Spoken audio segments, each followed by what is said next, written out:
estado tomando en el seno del Congreso Nacional. Creo que esto cree que puede afectar un tanto el panorama de cara a noviembre, en el cual pues se están dando muchísimos cambios a lo interno del gobierno a los últimos meses. Sí, yo no lo dudo, yo sinceramente pienso, bueno, pensamos, ¿no?, en el partido que todos estos reacomodos tienen que ver necesariamente con la estrategia del partido en el poder, sobre todo su candidato a la presidencia, de usar toda la fuerza del Congreso para lograr la mayor, digamos, apertura de su camino hacia la presidencia de la República. Sin embargo, las encuestas dicen otra cosa, ¿verdad? Las encuestas lo posicionan en tercer lugar, ¿verdad?, en todas las encuestas. Y por más maniobra que se haga, pues por la vía legal, por la vía legítima o democrática, es difícil que Juan Orlando llegue a ser presidente. Voy a hacer un pequeño comercial aquí. La verdad es que en las redes sociales se me ha sorprendido. Hay un hashtag ahora, ¿verdad?, en Twitter que se llama "Yo miento como Juan Orlando", o algo así, o "Yo no miento como Juan Orlando", creo que es una cosa así. Y eso tiene miles de visitas solo de la burla de la gestión y por parte de la juventud, ni siquiera politizada, ¿no?, sino de la juventud que más o menos ha visto la mala gestión que ha hecho el Partido Nacional y sobre todo el Juan Orlando Hernández desde el Congreso Nacional. Y esa digamos, contracampaña que hay contra Juan Orlando de parte de sectores no politizados nos tiene sorprendido a nosotros, porque realmente el mal gobierno es muy evidente. Entonces, están haciendo la mayor cantidad de reformas. Nosotros pensamos, y hay que ser mal pensado porque venimos de un golpe de Estado, que es justamente para dar una especie de golpe, otro golpe técnico, y que toda la institucionalidad nueva, ¿no?, ya reformada por Juan Orlando, resista esas nuevas medidas. Sin embargo, nos parece que se va a imponer la democracia, se va a imponer el voto popular para noviembre, y se va a hacer un rescate pues este año de la democracia, que es lo que no ha tenido este país en los últimos años. Entonces todas estas reformas tienen esa característica, ¿no?, la característica de estar inmersas dentro de una estrategia de mantener el poder, como él mismo lo ha dicho, los próximos 50 años, o como los propios miembros de su partido, o muchos miembros de su partido lo demandan, una estrategia para imponer una dictadura en el país. Bueno, y justamente el diario El Heraldo el día de ayer pues tiene este titular, a ver si lo puedo mostrar en pantalla. Dice: Xiomara Castro y Salvador Narrala disputan triunfo en las encuestas. El expresidente Manuel Zelaya asegura que la candidata de Libre subió 5 puntos y aventaja a Salvador Narrala en casi 2%. El candidato del PAC dice que en la verdadera encuesta él gana con un 60%. A 7 meses de las elecciones generales, la mayoría de los candidatos a la presidencia de Honduras se ubican como los favoritos en la preferencia de los electores, pero según esta encuesta no se menciona ni a Villeda ni a Juan Orlando, sino que a Xiomara y a Salvador. Podría haber sorpresas así, o al ver que realmente los partidos tradicionales no aparecen, por lo menos en estos momentos, como favoritos para las elecciones, ¿podrían esto significar que vendrán cambios para que no hagan elecciones y evitar pues sorpresas así en que sea un partido nuevo, el PAC o Libre, el que surja como ganador? Pienso que todas las opciones están abiertas porque son quizás por primera vez en la historia política electoral de Honduras, no está en juego simplemente un cambio de presidente, sino que está en juego la pervivencia misma del sistema bipartidista y el modelo económico, político, social que ha prevalecido hasta ahora. O sea, por primera vez hay la posibilidad, se está cuestionando, y entonces por eso los dos candidatos que el electorado percibe como que pueden cambiar las cosas son los que van punteando. Uno que en realidad busca volver al sistema como había unos años, sin tanta corrupción, como decía una campaña de una cadena de emisoras, ¿verdad? O sea, lo que le molesta aparentemente a quienes han catapultado a uno de los candidatos es que hay demasiada corrupción. O sea, una cantidad de corrupción era permisible, ¿verdad?, hasta ciertos años, pero ahora hay un abuso de la corrupción. Entonces se ha concentrado en adecentar el modelo tradicional basado en una minoría opulenta y una gran mayoría, de más del 70% de situación de pobreza, y otra candidata que sí cuestiona con mayor profundidad y que plantea cambiar las bases del sistema hacia un nuevo sistema que sea mucho más incluyente que el que hay ahora. Entonces, yo en este momento he dicho que no percibo posibilidades de un golpe de Estado propiamente porque hay un estado de golpe. O sea, no es necesario porque estamos en un estado de golpe. No, ¿para qué un golpe de Estado haría más evidente la situación? Pero sí percibo la posibilidad de lo que usted indicaba, de que hay un peligro de que haya algún tipo de maniobra de parte del bipartidismo, porque nunca más, Marvin, nunca más va a haber un parlamento controlado por los dos partidos tradicionales. O por uno, como en este caso. O por uno, mucho menos todavía, ¿verdad? Eso no va a ser posible por décadas. O sea,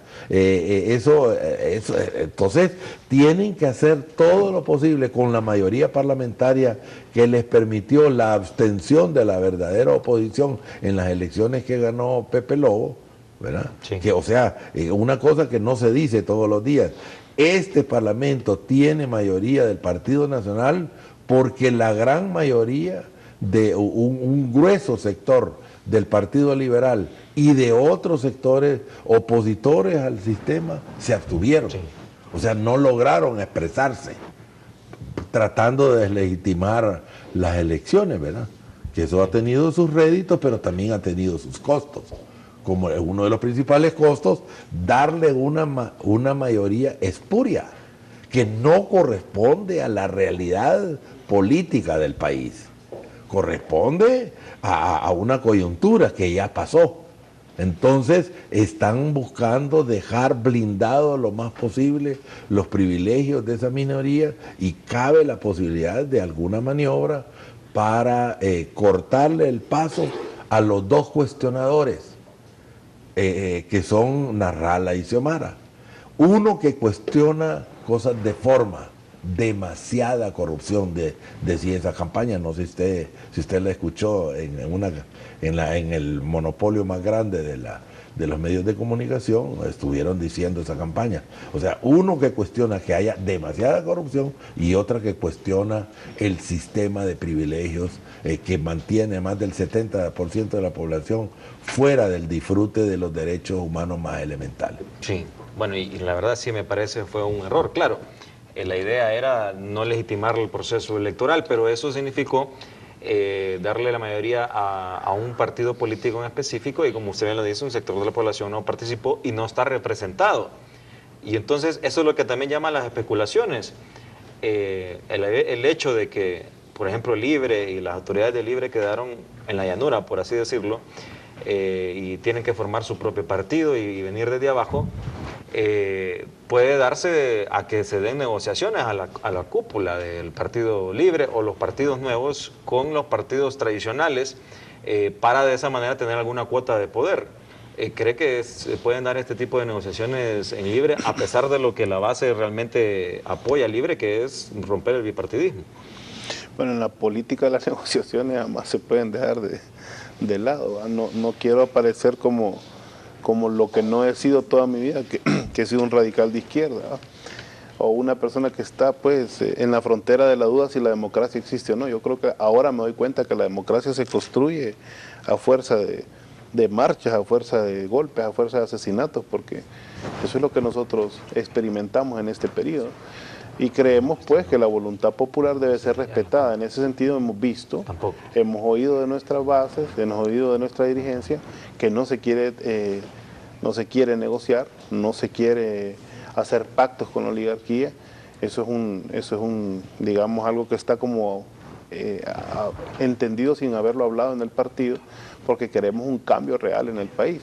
Y si nosotros tenemos además la mayoría electoral, necesariamente tenemos que imponer otra forma de verla sin necesidad de negociaciones. Nosotros no queremos acercarnos a los pactos, en eso son muy hábiles, muy experimentados la oligarquía hondureña. A lo sumo debemos negociar el tema de que la campaña, el conteo de los votos, el tema de las elecciones sea lo más transparentemente posible. Hemos avanzado mucho en el tema del voto electrónico. El voto electrónico tiene mucha aceptación, hay mayoría pidiendo el voto electrónico. Todos los partidos están de acuerdo según la última reunión que hubo entre partidos, y sin embargo todavía hay una voluntad ahí, que es la voluntad de la oligarquía, ¿verdad? La voluntad de las familias que ahora ostentan el poder y que están con Juan Orlando sobre todo, que no van a permitir ese voto electrónico, que han dicho que no lo van a permitir. Ahí nosotros necesitamos lograr alguna negociación, necesitamos lograr algún avance en ese sentido, por lo menos que si no se va a hacer el voto electrónico, que haya otras medidas que garanticen pues los resultados electorales. Sí, de transparencia, porque tenemos un pésimo... Acabamos de hablar de que un sector importante de la población se abstuvo. Sin embargo, ¿cuáles fueron los resultados en las elecciones de Porfirio Lobo? Las elecciones más votadas de toda la historia de Honduras, ¿no? O sea, se vendieron una farsa totalmente, ¿no? Eso por un lado. Pero también tenemos el tema de que se ha depurado el sistema electoral, que la modernidad, y vimos los resultados del TREP en el tema de las internas, ¿no? O sea que en las internas... No, en las anteriores, en las de que ganó Lobo. No. Ni yo tampoco. Sí, no sé. Hay que habría que preguntarle a Marvin si... Sí.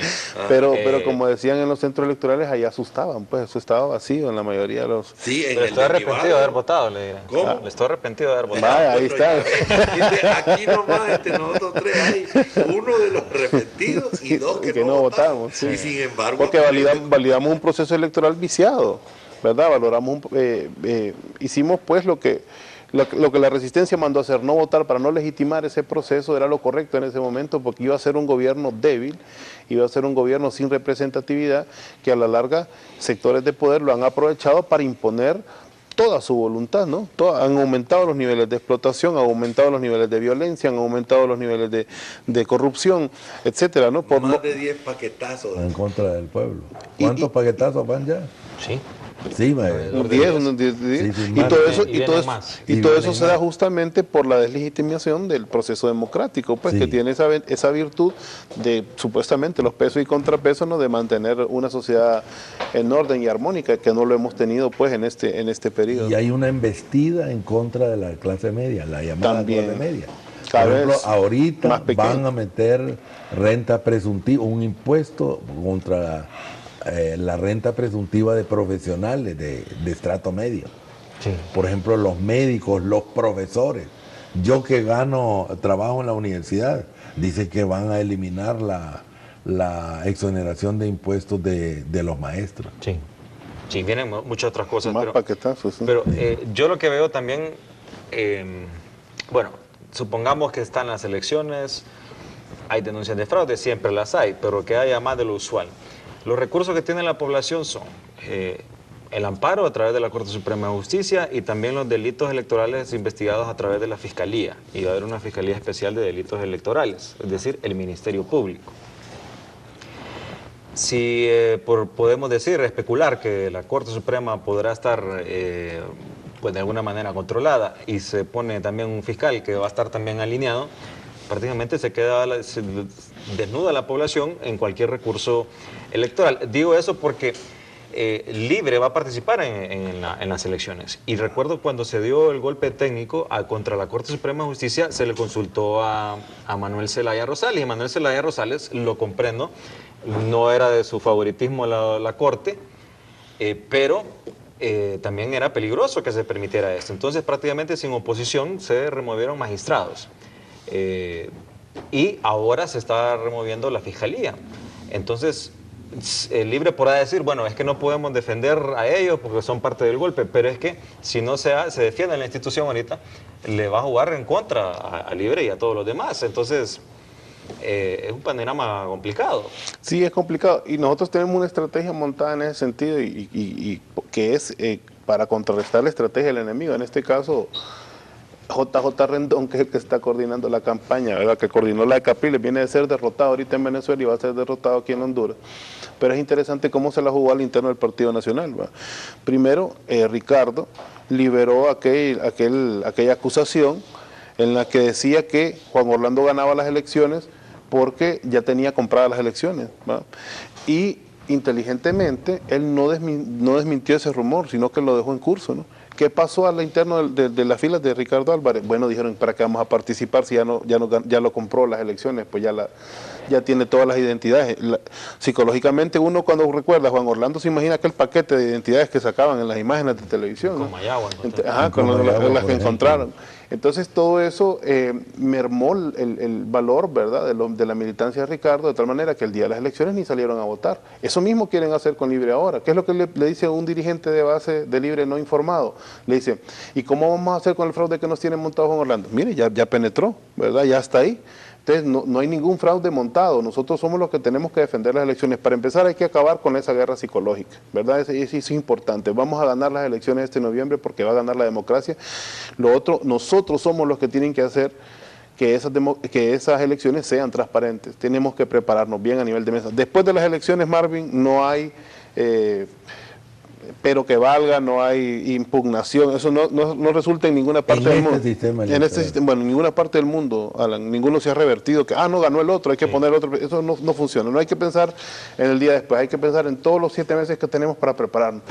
Y en el día de las elecciones, en la firmeza de los representantes de la mesa. Así es, en esa preparación. Y por último, solo quiero decir esto, importante, hay una gran oferta de observación internacional. Vienen más, en el caso del Frente Nacional de Resistencia Popular, que yo coordino la Comisión Internacional, ya han confirmado más de 500 observadores internacionales que vienen de todas las organizaciones sociales de América Latina y el mundo y de instituciones de observación internacional a garantizar que este proceso vaya a ser transparente. Bueno, espero que esos observadores se queden durante el escrutinio, porque los observadores van a ver cómo a cierra la mesa, ve cuando cierra la mesa y se van, y el fraude es con la contada, no en la votada.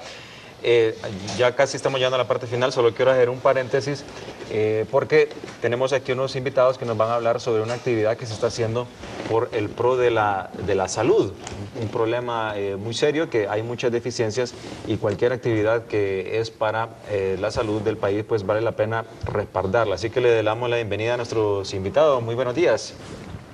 Buenos días, gracias. Buenos días. Sí, nos da su nombre, por favor, y también de cuál es el motivo de su visita aquí en Primer Plano.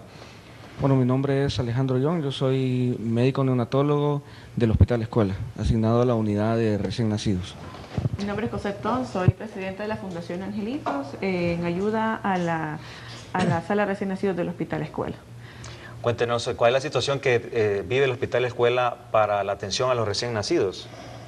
Bueno, en ese sentido, nuestra capacidad de respuesta ha sido sobrepasada desde hace mucho. El hospital se construyó para atender 7.000 partos, ahorita estamos atendiendo 18.000 partos.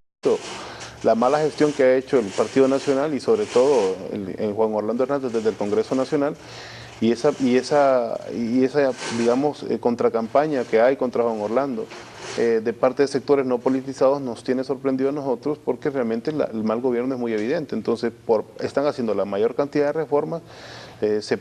Nosotros pensamos, y hay que ser mal pensados porque venimos de un golpe de Estado, que es justamente para dar una especie de golpe, otro golpe técnico, y que toda la institucionalidad nueva, ¿no?, ya reformada por Juan Orlando, resista esas nuevas medidas. Sin embargo, nos parece que se va a imponer la democracia. Que la candidata de Libre subió 5 puntos y aventaja a Salvador Narrala en casi 2%. El candidato del PAC dice que en la verdadera encuesta él gana con un 60%.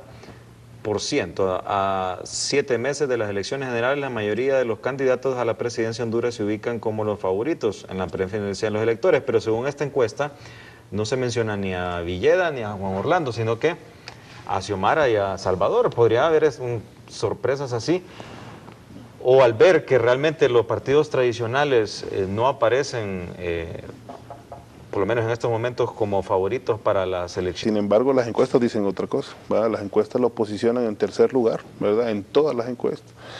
Y por más maniobra que se haga, pues por la vía legal, por la vía legítima o democrática, es difícil que Juan Orlando llegue a ser presidente. Voy a hacer un pequeño comercial aquí. La verdad es que en las redes sociales se me ha sorprendido. Hay un hashtag ahora, ¿verdad?, en Twitter que se llama "Yo miento como Juan Orlando", o algo así, o "Yo no miento como Juan Orlando", creo que es una cosa así.